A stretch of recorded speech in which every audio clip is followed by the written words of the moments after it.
ये जान के आपको हैरानी होगी, अगर कोई स्त्री पुरुषों के गुणों में आगे हो जाए, जैसे जोन ऑफ आर्क या रानी लक्ष्मीबाई, तो सारे जगत में इस बात की प्रशंसा होती कि रानी लक्ष्मीबाई बहुत बहादुर, बहुत सम्मान योग्य स्त्री। लेकिन क्या कभी आपने ये सुना कि कोई पुरुष स्त्रियों के गुणों में विकसित हो जाए तो उसका कहीं भी कोई सम्मान होता हो? अगर कोई पुरुष स्त्रियों जैसा प्रतीत हो तो उसका अपमान होगा, और कोई स्त्री पुरुष जैसी प्रतीत हो तो उसका सम्मान होगा, और चौरस्तों पर उसकी मूर्तियां खड़ी की जाएंगी। पुरुष ने अपने गुणों को अनिवार्य रूप से श्रेष्ठ स्वीकार कर लिया है, और स्त्रियों ने भी इस पर स्वीकृति दे दी। ये बहुत आश्चर्य की बात है। स्त्रियों ने कभी सोचा भी नहीं कि उनके व्यक्तित्व की भी अपनी कोई गरिमा, अपना कोई स्थान, अपनी कोई प्रतिष्ठा है।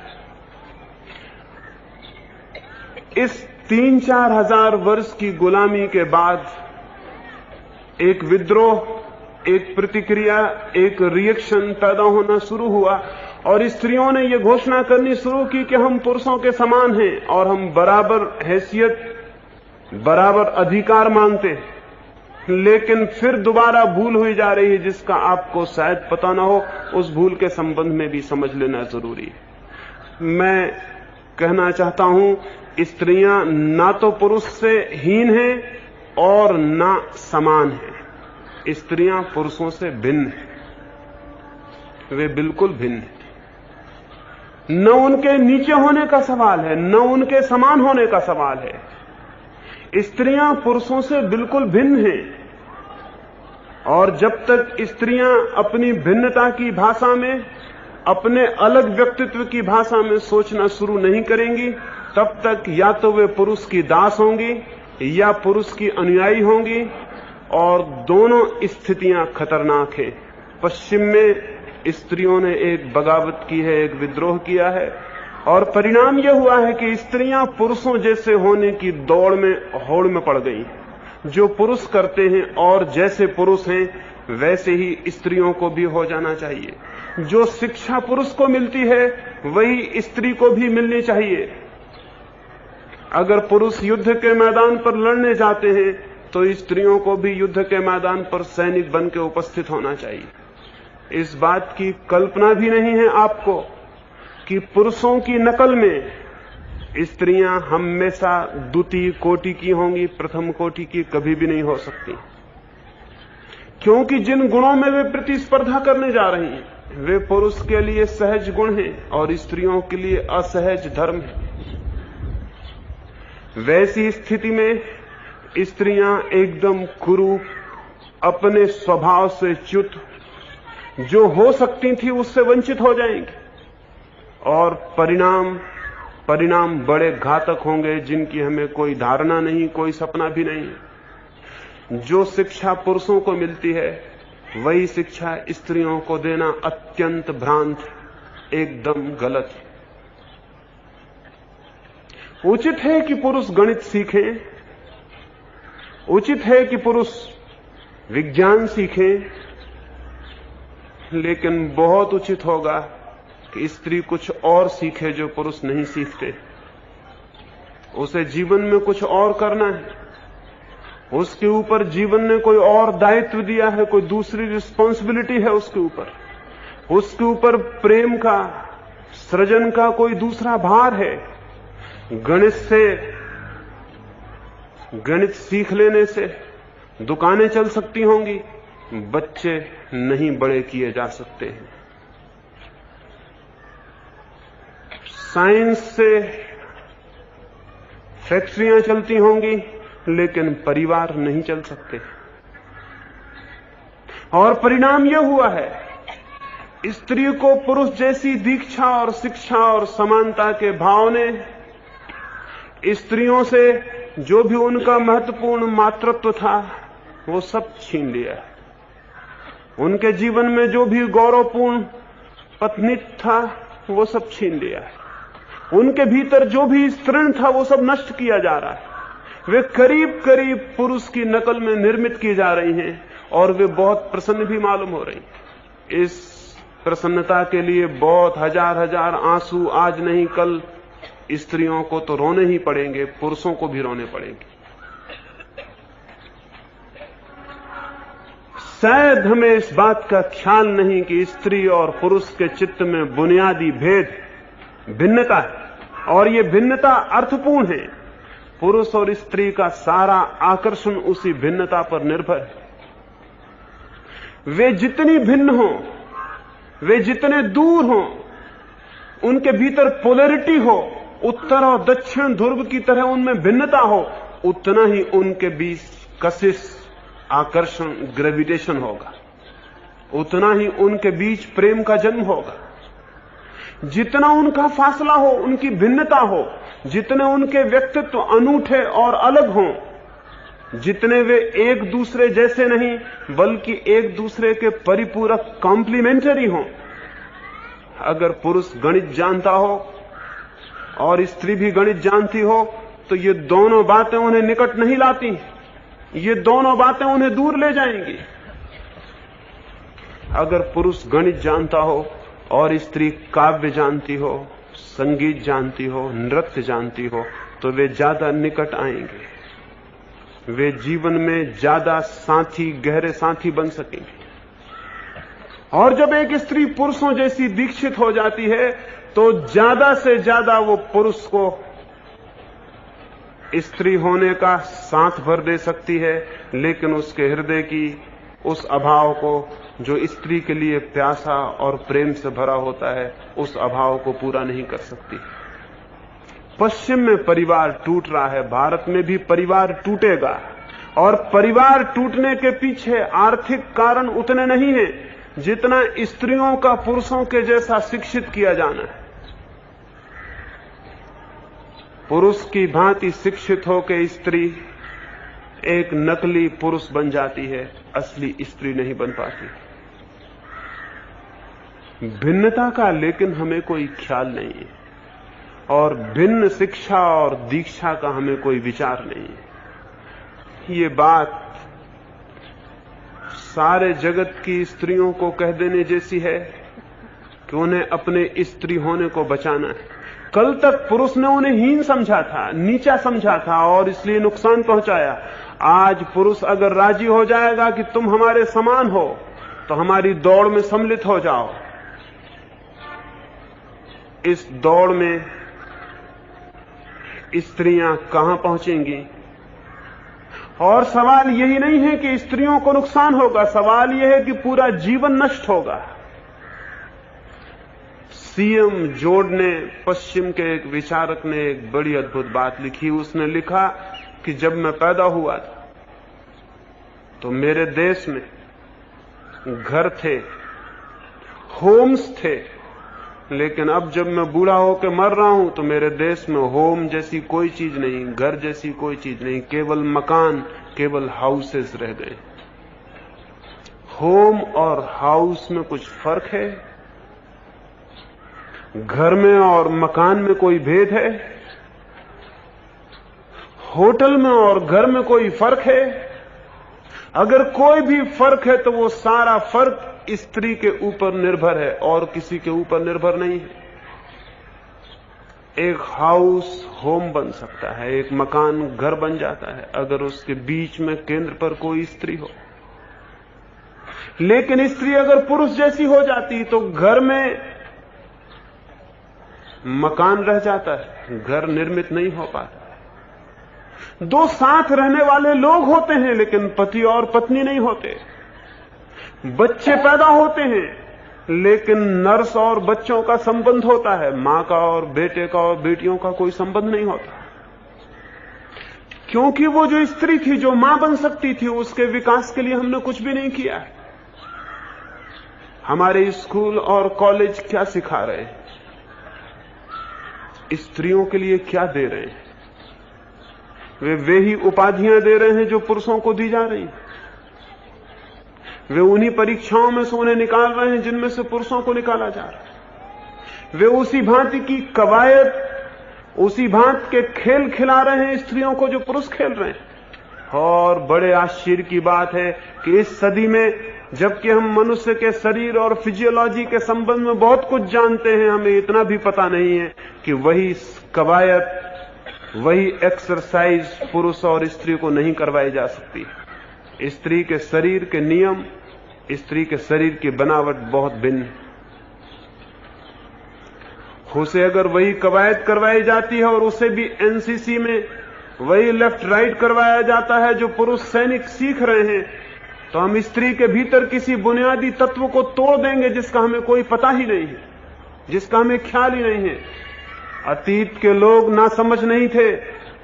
पुरुषों के लिए उन्होंने व्यायाम खोजे, स्त्रियों के लिए नृत्य खोजा। कोई अर्थ था, कोई कारण था। नृत्य में एक रिदम है, नृत्य में एक लय युक्तता है जो स्त्री के शरीर के हार्मोन्स को, उसके शरीर के रासायनिक तत्वों को एक और तरह की गतिमयता और संगीत से भरती है। कवायद बात दूसरी है। कवायद के अर्थ और प्रयोजन भिन्न है। कवायद मनुष्य के भीतर जो क्रोध है उसे सजग करती है, मनुष्य के भीतर जो लड़ने की प्रवृत्ति है उसे तीव्र करती है, मनुष्य के भीतर जो दूसरे के साथ हिंसक होने का भाव है उसे मजबूत करती है, उसे बलवान करती है। कवायद अगर स्त्रियों को सिखाई गई तो घर नष्ट हो जाने वाले हैं, इसका हमें कोई ख्याल ही नहीं। हम उनके पूरे शरीर को नुकसान पहुंचा रहे हैं। यहां तक आप हैरान होंगी, जिन मुल्कों में स्त्रियों को पुरुषों जैसी सैन्य शिक्षा दी जा रही है, वहां जवान लड़कियों को भी ओंठों पर मूंछ आनी शुरू हो जाती है। ये बहुत आसान है, कठिन नहीं है। अगर ठीक पुरुषों जैसी कवायद करवाई जाए बच्चियों को, तो उनके ओंठों पर मूंछों के बाल आने शुरू हो जाएंगे। शरीर के हार्मोन्स अलग तरह से काम करना शुरू करते हैं। शरीर की जो व्यवस्था है वो अलग तरह से काम करती है। छोटी छोटी बात से फर्क पड़ता है। शरीर को भी हम पुरुषों के जैसे स्त्रियों का ढालने की कोशिश कर रहे हैं, और अब तो हम पुरुषों जैसे कपड़े पहनाने की भी सारी दुनिया में व्यवस्था कर रहे हैं। शायद हमें इस बात का कोई भी विचार नहीं है कि जीवन की छोटी छोटी बात सारे जीवन को प्रभावित करती है। पूरब के लोग ढीले कपड़े पहनते रहे हैं, पश्चिम के लोग चुस्त कपड़े पहनते रहे हैं। चुस्त कपड़े आदमी को लड़ने के लिए तत्पर बनाते हैं, ढीले कपड़े आदमी को शांत करते हैं, मौन करते हैं। आज तक दुनिया में किन्हीं साधुओं की किसी भी परंपरा ने चुस्त कपड़े नहीं पहने। ये ऐसे ही व्यर्थ नहीं था।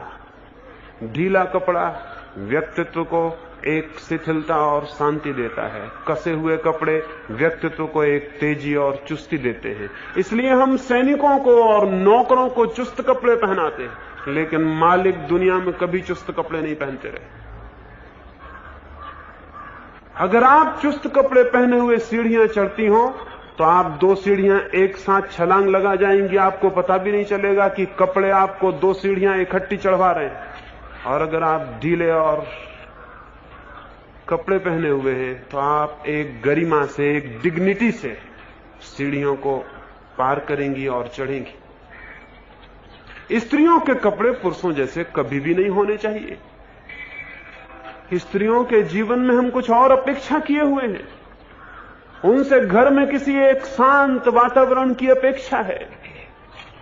उनसे घर में एक प्रेमपूर्ण झरने की, एक शांत झील बन जाने की अपेक्षा है। उन्हें चुस्त कपड़े नहीं पहनाए जा सकते हैं, और अगर वे पहनती हो तो वे भूल में पड़ गई, और उस भूल के लिए बहुत महंगी कीमत चुकानी पड़ेगी। कपड़े तक प्रभावित करते हैं तो शिक्षा तो प्रभावित करेगी ही। मन की ट्रेनिंग, हम जो सीखते हैं वो हमारे सारे व्यक्तित्व को निर्मित करता है। हम जो सोचते हैं वो हमारे पूरे जीवन को प्रभावित करता है। हम जो विचारते हैं हम वैसे ही हो जाते हैं। हमें क्या सिखाया जा रहा और क्या विचार करने के लिए हमें सामग्री दी जा रही, स्त्रियों को कौन सी बातें सिखाई जा रही, वे सारी बातें गणित में जो आदमी दीक्षित होता है, विज्ञान में जो आदमी दीक्षित होता है उसकी जीवन के प्रति पकड़ दूसरी होती है। संगीत में और काव्य में जो दीक्षित होता है उसकी जीवन के प्रति पकड़ दूसरी होती है। और छोटी सी पकड़ से सब कुछ भिन्न हो जाता है। गांधी जी के आश्रम में एक आदमी आना शुरू हुआ था। कुछ लोगों ने शिकायत की गांधी को कि यह आदमी अच्छा नहीं है, इस आदमी को आश्रम में आने देना उचित नहीं, इस आदमी का चरित्र ठीक नहीं है, इसके गलत जीवन के बाबत बहुत खबरें आश्रम में सुनी जाती। गांधी ने कहा, अगर आश्रम में बुरे आदमी नहीं आ सकेंगे तो आश्रम किसके लिए है? फिर आश्रम किसके लिए निर्मित किया गया है? बुरे आदमी आते हैं, हम उनका स्वागत करेंगे। लेकिन एक दिन तो बात बहुत आगे बढ़ गई और कुछ लोगों ने आके गांधी को कहा कि अब तो सीमा के बाहर बात चली गई है। जिस व्यक्ति को हम रोकने को कहते थे वो आज शराब घर में बैठा हुआ शराब पी रहा है। हम आंखों से देख के आए हैं और आप चल के देख ले सकते हैं। खादी पहने हुए वो आदमी शराब खाने में बैठा हो तो बड़ा अपमानजनक है यह आश्रम के लिए। गांधी की आंखों में खुशी के आंसू आ गए और गांधी ने कहा, अगर मैं उस आदमी को वहां शराब खाने में देखता तो मेरा हृदय आनंद से भर जाता। मैं इसलिए आनंदित हो उठता कि अच्छे दिन मालूम होते हैं आने शुरू हो गए। शराब पीने वाले लोगों ने भी खादी पहननी शुरू कर दी।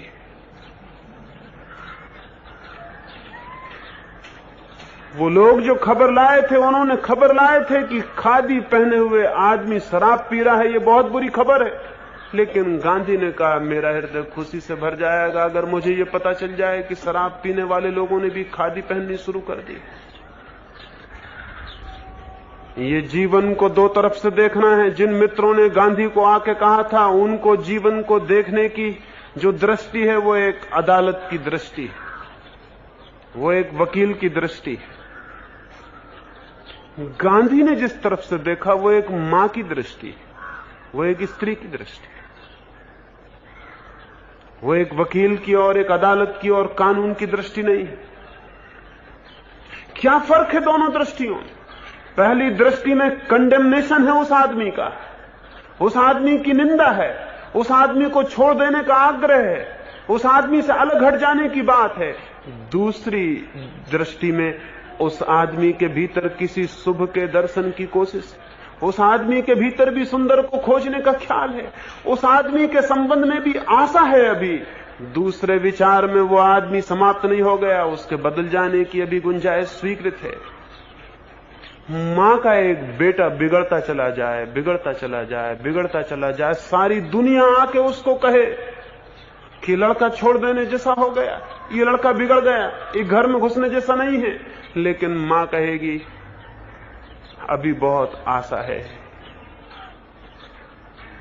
मैं एक छोटे से स्टेशन पर रुका हुआ था, मेरी गाड़ी में आने देर थी और एक छोटे से देहात का स्टेशन था और एक स्त्री को, एक बूढ़ी स्त्री को कुछ लोग लाए, उसके सिर पे पट्टियां बंधी थी, शायद किसी ने उसको लकड़ियों से चोट की थी।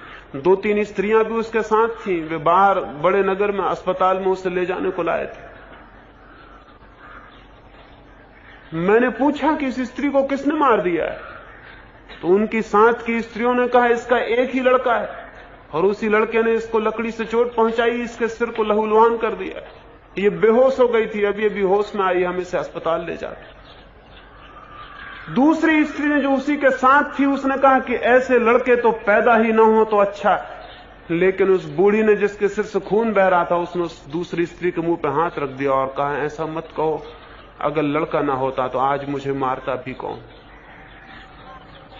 लड़का है तो उसने मार भी दिया, लेकिन लड़का ना होता तो मुझे मारता भी कौन। लड़के का होना ही बहुत है, उसने मारा है ये तो बहुत छोटी सी बात है। और फिर वो बूढ़ी कहने लगी लड़के ही है, अभी समझ कितनी,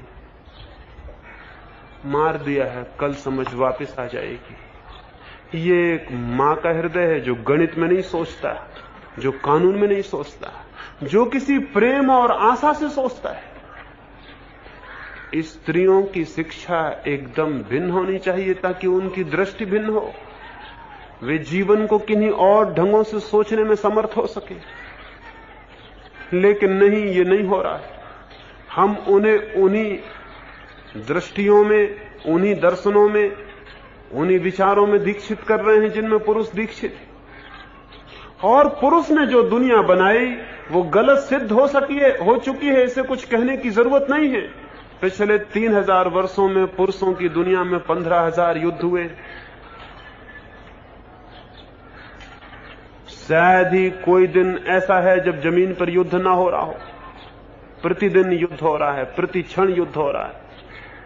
प्रति क्षण आदमी काटे जा रहे हैं और मारे जा रहे हैं। ये अकेले पुरुष की बनाई हुई दुनिया है, ये हार चुकी, असफल हो चुकी, ये प्रयोग हो चुका। क्या हम एक प्रयोग नहीं करेंगे कि स्त्रियां भी इस दुनिया के बनाने में कोई महत्वपूर्ण हिस्सा बटाएं? वे एक नई दुनिया को बनाने के लिए कोई आधार रखें, या कि वे भी पुरुष की नकल करेंगी और आज नहीं कल सैनिकों के वस्त्र पहनकर नगरों पर एटम बम गिराएंगी? पुरुष बड़ी प्रशंसा करेंगे आपकी जिस दिन आप एटम बम गिराने में समर्थ हो जाएंगे। तब पुरुष कहेंगे कि बहुत अच्छी स्त्रियां हैं, अब ठीक हो गया सब।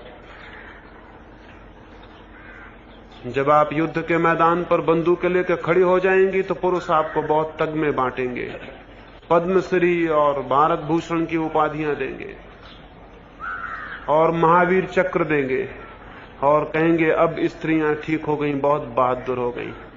पुरुष अपनी ही भाषा में सोचता है, अपनी ही भाषा में स्त्रियों को भी निर्मित कर लेना चाहता है, बिना इस बात को जाने हुए कि पुरुष खुद बहुत गलत है। उस गलत पुरुष की और संख्या बढ़ाने की कोशिश मत करिए। अकेले पुरुष ही काफी हैं दुनिया को नष्ट करने के लिए, और अगर आप भी पुरुषों जैसा व्यवहार करती हैं तो केवल मनुष्य जाति का अंत और निकट आ सकता है और कुछ भी नहीं हो सकता। लेकिन अगर स्त्रियां चाहें तो सारे जगत पर एक बड़ी क्रांति ला सकती। अगर स्त्रियां चाहें तो पृथ्वी से युद्ध होने बंद हो सकते। अगर स्त्रियां चाहें तो पृथ्वी से सारी बेवकूफियां बंद की जा सकती हैं, सारी हिंसा बंद की जा सकती है, सारा क्रोध बंद किया जा सकता है। लेकिन उसके लिए बिल्कुल और तरह की स्त्री को जन्म देना जरूरी है, पुरुष की नकल नहीं। स्त्री अपने ही गुणों में परिपूर्ण गरिमा को उपलब्ध हो, इसकी दिशा में कुछ काम करना जरूरी है।